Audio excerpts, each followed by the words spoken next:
Welcome to the Echo Sportscast number 44. I'm Paul McLeod. And I'm Dave Dale. We have an eclectic show again. The U12 Tykes Bulldogs are in Brantford. We have an interview with the head coach, and he's going to set up that game down in Brantford at 3 o'clock Saturday. They're playing against the Sarnia Sturgeon. Sturgeons. Yeah. Right A long club. My wife's from Sarnia, so I've driven by the field, and I know they've got a long history, and that field that they play on actually, I think, hosted some Grey Cups in Sarnia. No kidding. We're going to have some baseball talk. We had hosted another Sandlot series, so the 18Us did their best and had a great, but unfortunately bowed out in the semifinals, but we've got some details about that. I was in the Sioux with the 11Us, and I can talk about the amazing work that the Sioux parents did to make that field happen, because we were driving into a torrential rainstorm and they salvaged the fields. We also have some MMA. My kid fought down in Mississauga. A little bit of a controversial early stoppage at the end of the second round that didn't make him very happy, but I got the video. Yeah. You can judge for yourself. Our spotlight interview with Trista Bernier, and that was a really great interview. We touched on her career and how she got into pole vaulting and time in the Commonwealth Games. She's a great person to talk to about stuff like that. She's got so much energy. We also had Clark Communication had a hole at a fundraiser for the Gateway Bowlers, and we have a little bit of eye candy from that, and they were raising money so that the bowlers can travel and be more competitive, so that's great for them too. We also have an update on the Threes League down at the waterfront. They're heading into the playoffs. All that after a message from our sponsor, the North Bay Regional Health Center Foundation. Dear North Bay, as a single mom and full-time student, life can feel overwhelming and budgets are always tight. But one thing I never question is how deeply I care about my community. When I began volunteering at the North Bay Regional Health Center, I saw firsthand how much the healthcare system means to people, especially when life takes an unexpected turn. It made me think, what if it was my child, my parent, or my friend that was in need of care? That's when I realized I wanted to do more, to be part of something bigger than myself. I joined the I Give monthly club because even a small monthly gift can have a meaningful impact, helping ensure everyone in our community has access to the care they need right here at home. If you believe in strong, local health care, I hope you'll join me. Sign up at nbrhcfoundation.ca or call 705-495-8125. It's simple and it matters. With gratitude, Kim Cosgrove. Well, there's a quick little interview with Evan Gomes there we have for you, but he covered a lot of ground, and it's very exciting for the Bulldogs because they had two strong teams in the 11U and 12U and 14U. Yeah, so both the Tykes and Bantam, and that bodes well for the junior varsity team, I guess, down the road, and the senior varsity that they want to continue to build up. So football's alive and well. So that was great. So we really appreciate it, and I hope they do well down there on Saturday. I'm actually have to be down in Hamilton for something. I'm hoping I can get over and see the game, but it might be tight. It's a little bit of a drive, but I mean, again, used to what we drive around up here, it's nothing. It feels like driving from one end of town to the other when you're doing that. But yeah, so let's kick it over to the interview, and here's what Evan had to say. Bulldogs are in the championship game on Saturday. Yes, very exciting. Yeah, the Tyke team's on a tear, eh? Yeah, it's been 7 in a row wins. Lost the first game of the season, and then 5 in a row to finish the regular season, and two playoff games. So who did you beat in the semifinal last weekend? So the semifinal was Peel, who a very tough team, really good team. Yeah, and how did you guys do? We did pretty well. It was a 24-8 score, so we were able to win by more than one score, but it was a really tight contest. The score doesn't tell the whole story. Okay. Name some of the players that are scoring and leading the team. Oh, the thing is, we're led by both sides of the ball, right? We got a quarterback in Olivier Baudry who does a great job of leading the team. Great offensive and defensive linemen too. But we've got guys who can run the ball really well. We've got it's so hard for us. We have six or seven different captains on the team because there's been that many kids just showing up with leadership at this young age. So that's been great. And then on the defensive side, it's we got Caleb Saint-Amand and Wade Saint-Aubin. They do a great job of kind of leading the defense, but there's leaders that pop up all through the year. It's been really good. Oh, cool. Is that I think the quarterfinal? I saw a trick fake punt score. Guy ran through and around. Yeah, the couple of wrinkles. Always some wrinkles at this age. Yeah, that's cool. Well, you guys look like a good team the times I've seen. I haven't seen a full game yet, but that bodes well for the Bulldogs going forward. U12 is a good place to have a great team come together. It's been really good to see the kids seem to really like football. And for some of them, they played the fall ball that we do all the time. But this is our first year at this age having a summer team, and they seem to really love it. And so I think that bodes well for the Bantam team. And then for, the goal is, of course, for them to continue playing on. They want to play high school ball here in town and go from there. That was going to be my question. Like, where did they come from? What was their, pre-training before being on this team? Obviously, the fall ball program has been really popular for years.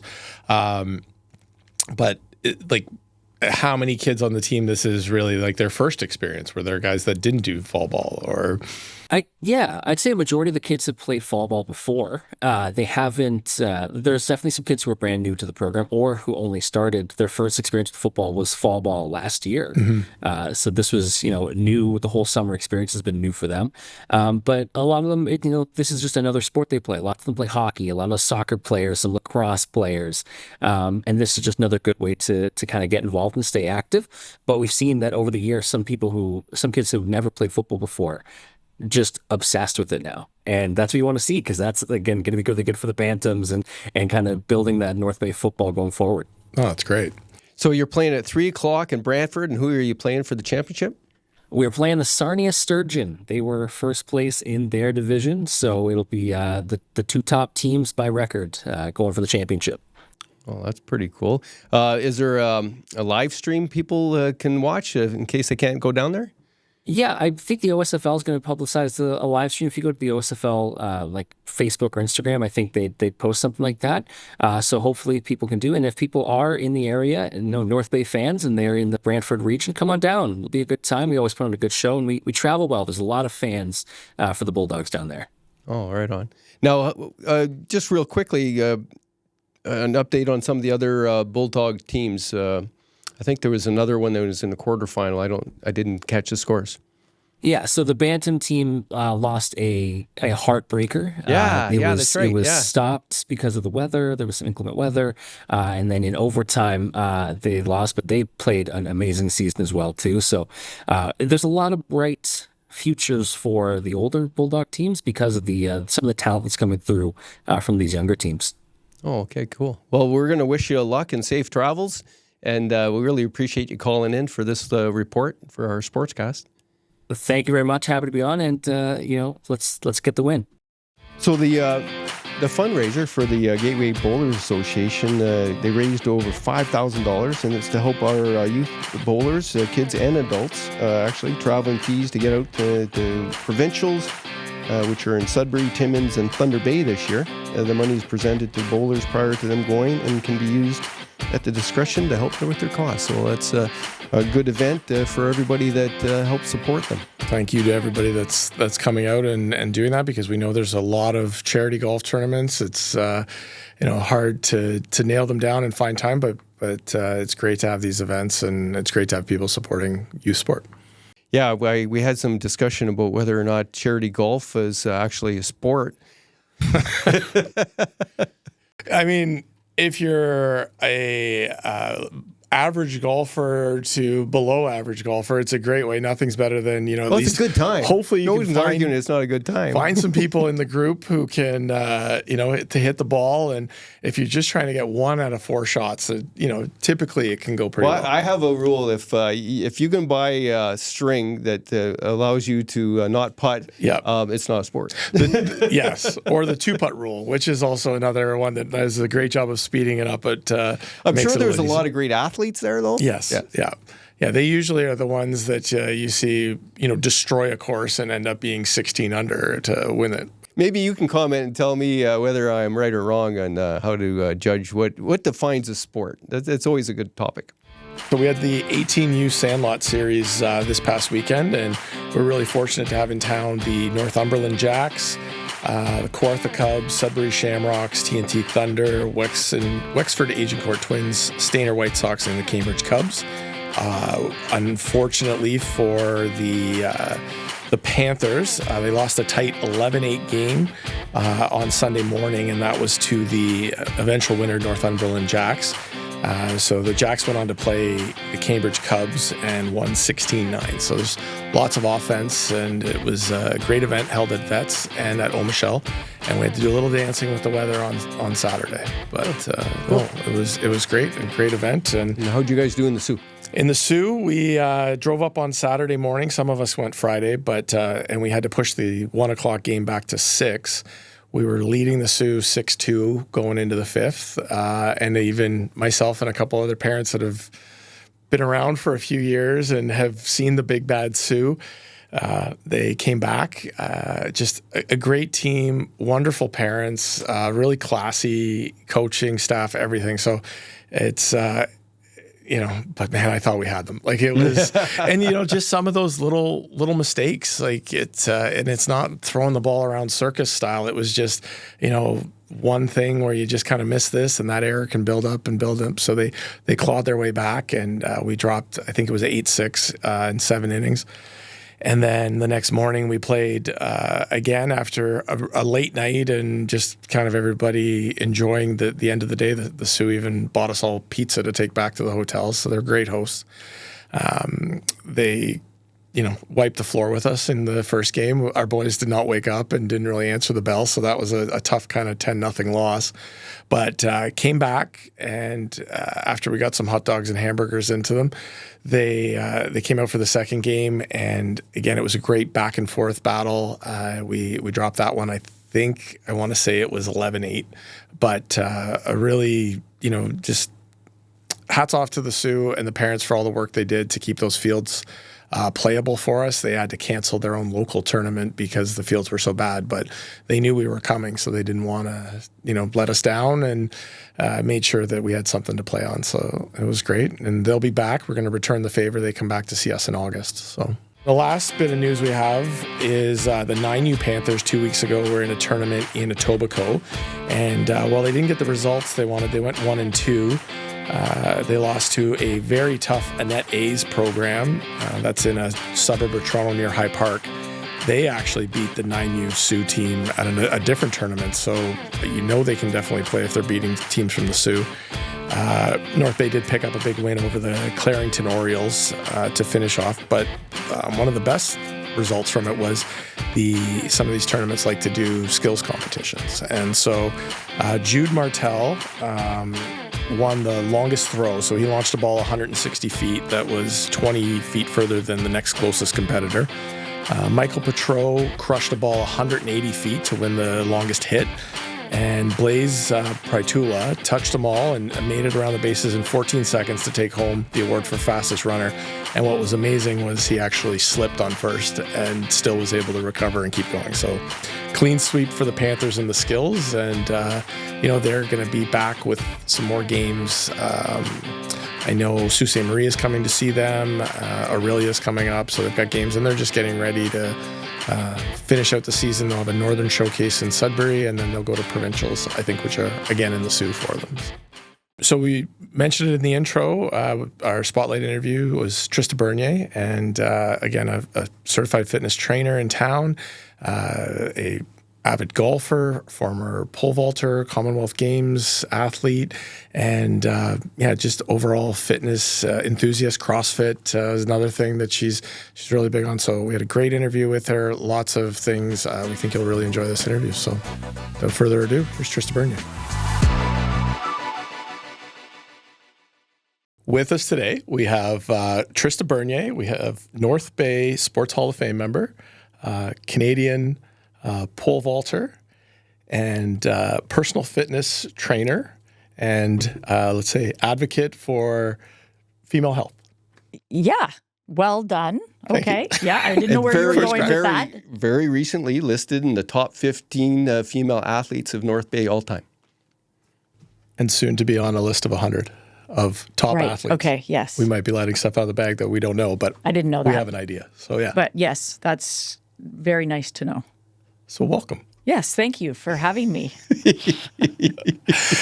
No, thanks so much for coming in and for doing this and for talking. We've been talking off air, getting ready about having an idea what to talk about. Yeah. And you have a really fascinating experience about pole vaulting and having competed and medaled in the Commonwealth Games.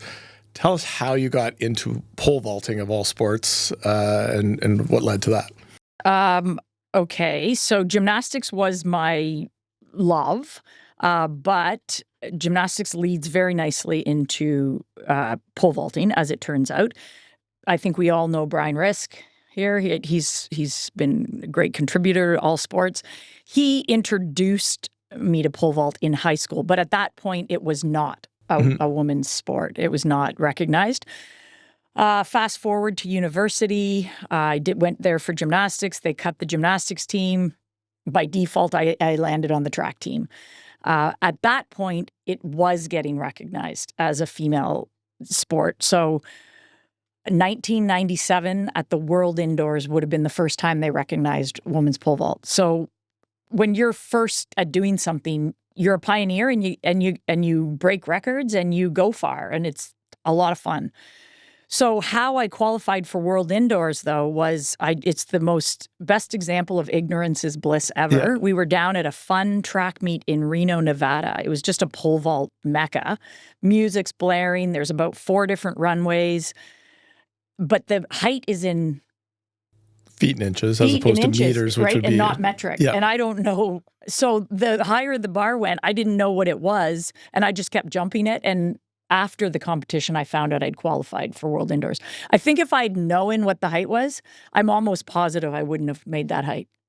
Do you know what I mean? Yeah. So ignorance is bliss, gold rule there. You didn't know your bounds. Yeah. I didn't know what I was jumping, and that's good. And so where did you go to school? York University, Toronto.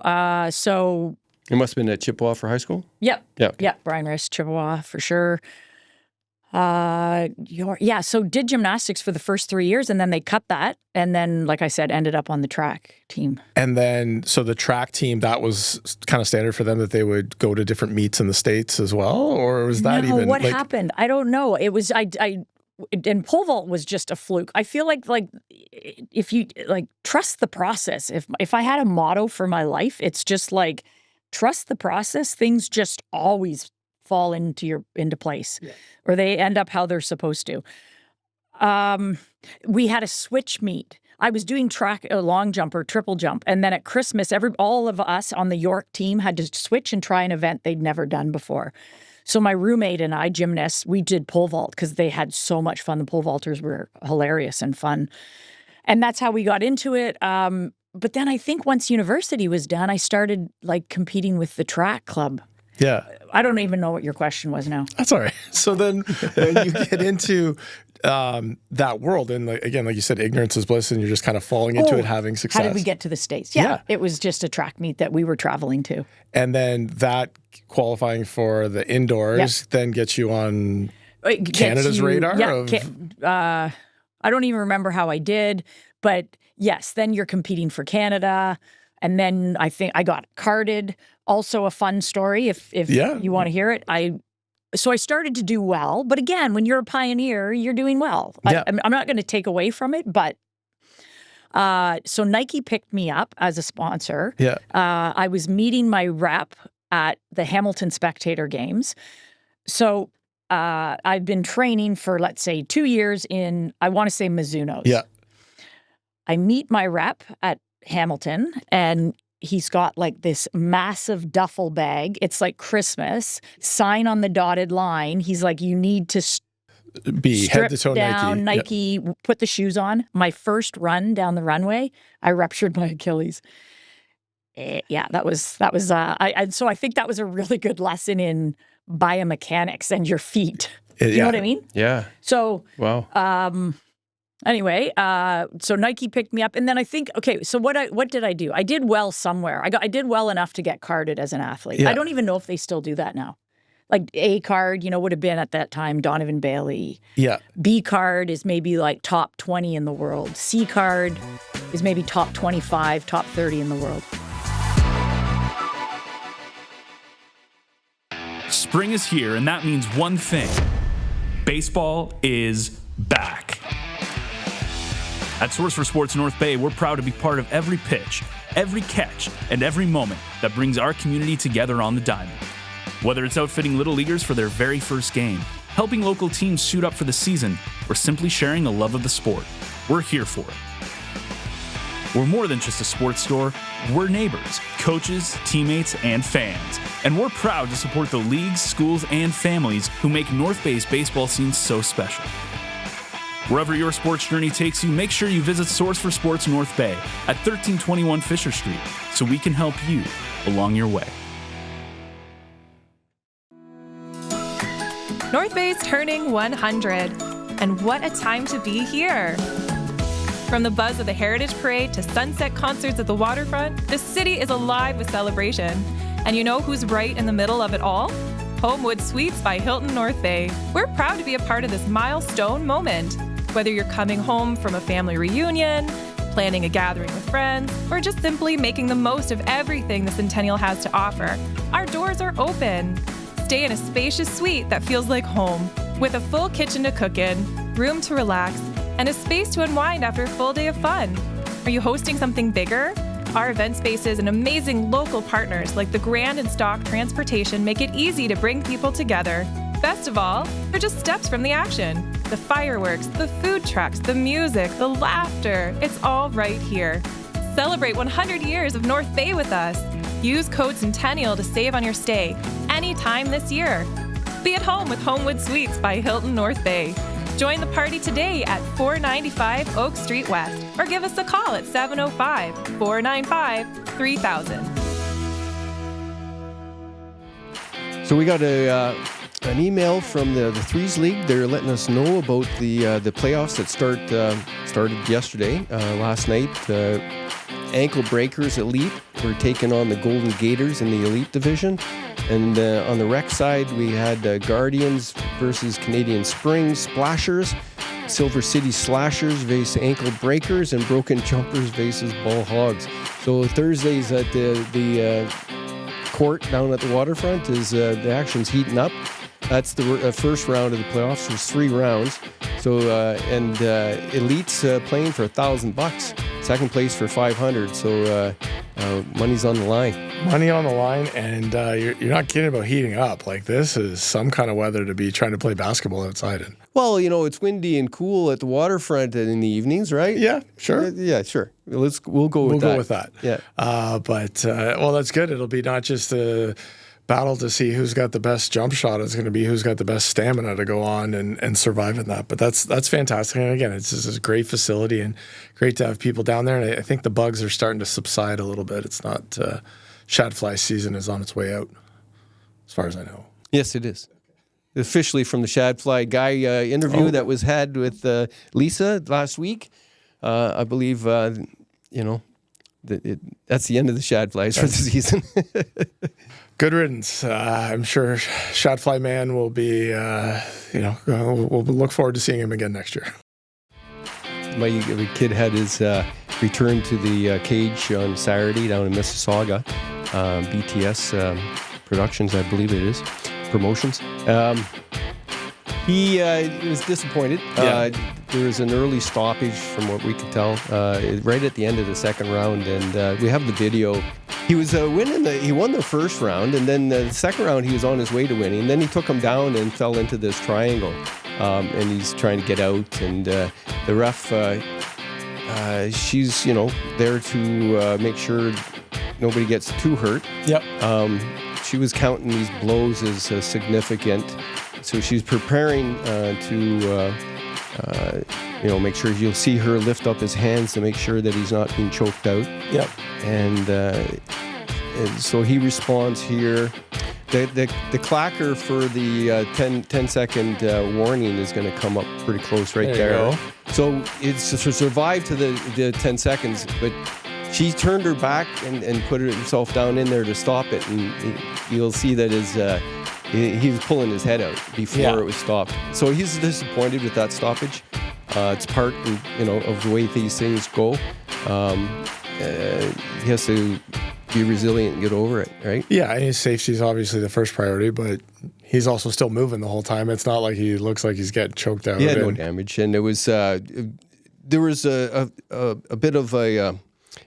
The other refs and her got together after that, and they actually took a break, and they kind of showed her what she could have done differently. Yeah. And I can tell that she thought that, oh, yeah, maybe I screwed that up. Right? Yeah. So that's the way it goes. You live and learn, right? Yeah. It's just the way it is. It's hard for an athlete to take that because he had put a full month of training camp in with a UFC guy. He was preparing the UFC, Calvin Catter, for his fight the same night. So, and I've never seen Dylan so comfortable and so prepared. Mm-hmm. So this was a huge for him. So, shake it off and move on forward. But so does he have any idea what's next? Like, has he got something lined up? Obviously, he's going to be still in fight shape too. Yeah, he's ready to go and not injured. So once he clears, because it was a stoppage, there might be a little bit of time he has to spend before he gets back into it. But there's no fight set up now, although there was some hope of going to Connecticut in August for a promotion. They were interested in him. I think was involved with that Calvin Catter guy. Okay. So something that he was in. If that doesn't happen, there's other fights coming up in Montreal. I wouldn't be surprised if he gets on a card pretty soon. Okay. Well, good luck, Dylan. And yeah, hopefully the next card get a little bit more luck that way instead of being on the wrong end of that decision. Yeah. So, and we also had some fighters that went to another thing in Brampton from Action MMA. But I was talking to Corey. We actually passed each other on our way back on Saturday night, and they didn't get the results they wanted either. I don't have the details, but that's the fight game. That's sports. You win, you lose, you move on. Yeah. Anyways, that's our Echo Sportscast number 44. Thank you very much for watching. I'm Paul McLean. And I'm Dave Dale. Please like, comment, share, do what you can. Support us, support you.